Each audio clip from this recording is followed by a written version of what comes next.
Hello and welcome to this session brought to you by the Academy of Practical Accounts in conjunction with your institution. In this session, we'll look at the backup and restore feature. How do we use this facility in the software? Now, backup is to create a copy. Backing up, to create a copy. Now, with technology, on some occasions, some information disappears. On some occasions, now the system gets corrupted, so it disappears. So in order to counteract that, we have a feature for backing up what has been recorded. Now, for this particular business, we've recorded very few transactions. For some businesses, you record thousands of transactions. And if you lose that, that is a lot of time and money lost. So we have the backup and restore. Now, to backup is to save, to create a copy, and then to restore is to bring back the stored records onto a device. Now, with this backup and restore, we're even able to transfer our records from one device to another. Right now, I'm using a mobile. I can transfer from this mobile phone onto a tablet or any other Android operated system. And if you back up on iOS, then you can transfer as well. Now let's see, this facility is found in the side menu. You can see backup and restore. This is the feature. And one advantage with this backup and restore is that you can use the same software for several businesses. That feature is available.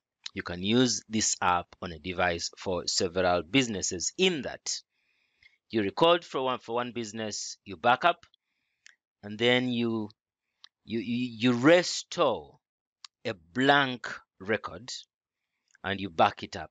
You restore a blank record and record for another business. Now, before the whole process is started, you start with a backup. And to get it started, the backup folder is created on the mobile device at the time of making the very first backup. Now, one thing to note is that this feature only works if there are some transactions. If you try to back up and there's no transaction at all, it will not work. So there's got to be a minimum of at least one transaction. Now let's see. We're going to start by creating a backup. And when a backup is created, that backup copy comes with the date and time it was created. So let's create a backup. You need to confirm, are you sure you want to backup? If you don't want, you say cancel, but in this case, we want to backup. Okay, backup is completed. Now, in addition to what is on the device at the moment, there is a copy that we can revert to in case something goes wrong. Now, let's see the backup that we have created. The time of creating this, if you like, let's see, is 13:20. You should see the time at the bottom there. That's the time the backup has been created, at 13:20. Now let's see in here, and the date today is the 25th of April 2017. So this is the backup we have just created. Now the backup up there was the very first one. Now these ones have been renamed. This one was created earlier on and we changed the name. This one was created on the 20th of March at 12:36. So this one has been created today on the 25th of April 2017, and the time was 13:21. Now before we restore that, let's try to rename the backups. We're going to call this blank because it has only one transaction, and then we're going to call this demo 2. Let's close this. Now let's get to the device. This is a little bit tricky. You need to understand your device to some good extent. So I click these three. Okay, those, and then I click. Now this particular version of Samsung, I've got my folder in there, the files. So I double click this, click that, and then I can access my files via here. Double click that. God, it's gone to the wrong place. I think I need to go back. Yes, now, well, this is where it should have come to. So you double click all, and then you come to device storage. Then you scroll down. Now we've got 3 backups here. Now this is a limited backup for our version for limited companies. This is a sole trader backup, which is for the full software for sole trader businesses, and this is a DIY.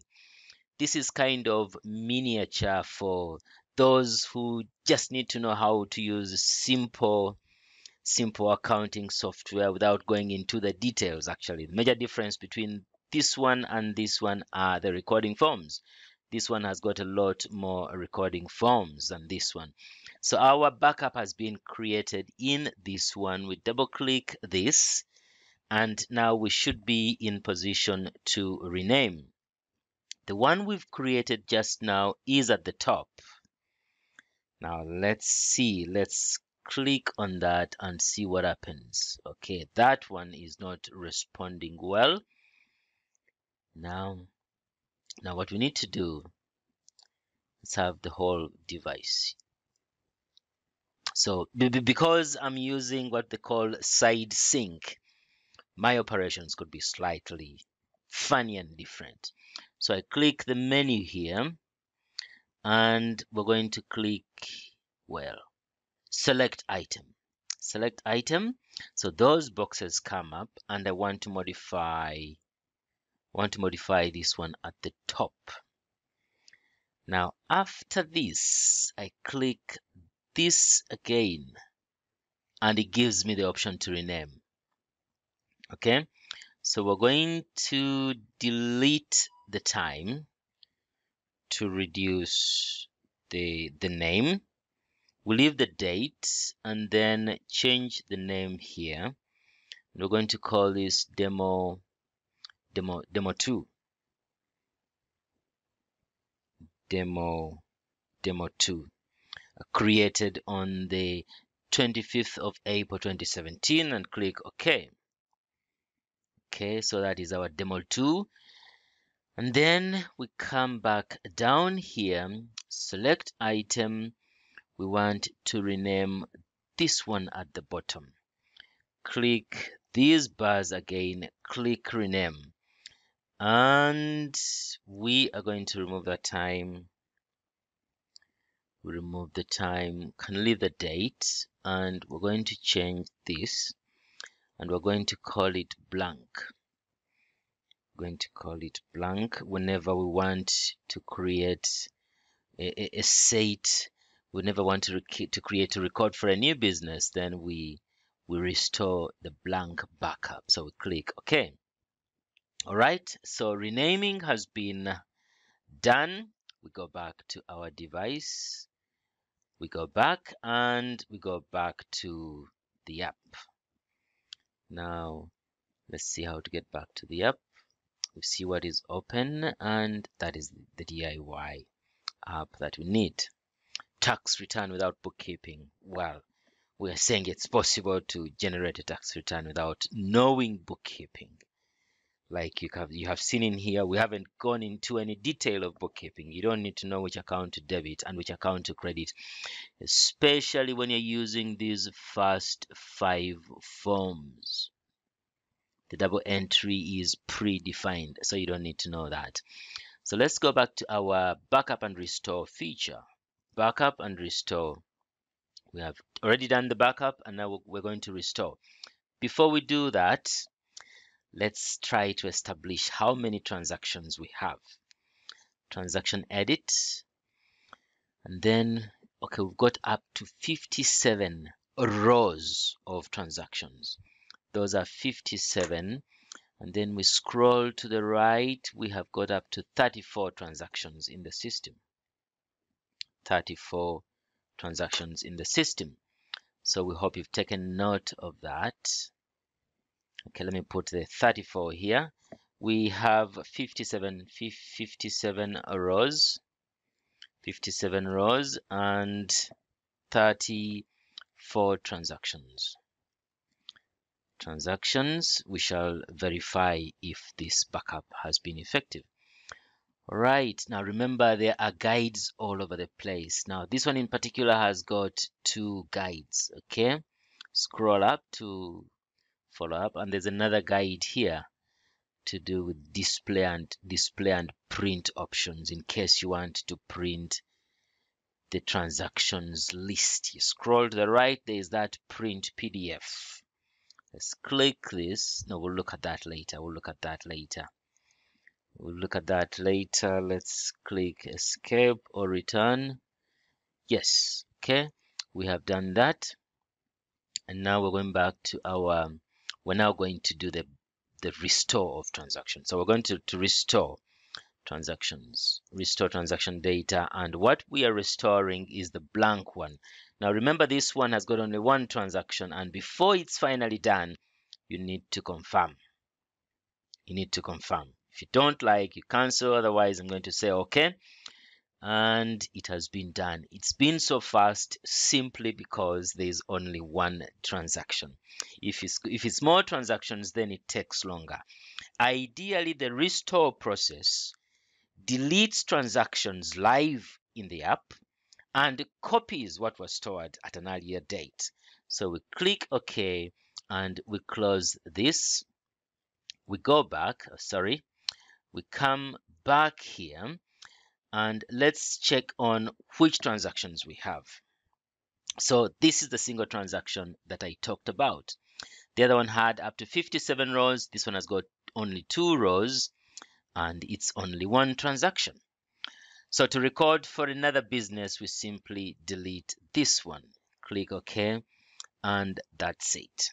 This is now a fresh plate. We can record transactions for another business, and where we would start from is the business name and financial year. So we delete that one and we change the financial year as well. Okay, anyway, that's not part of this session.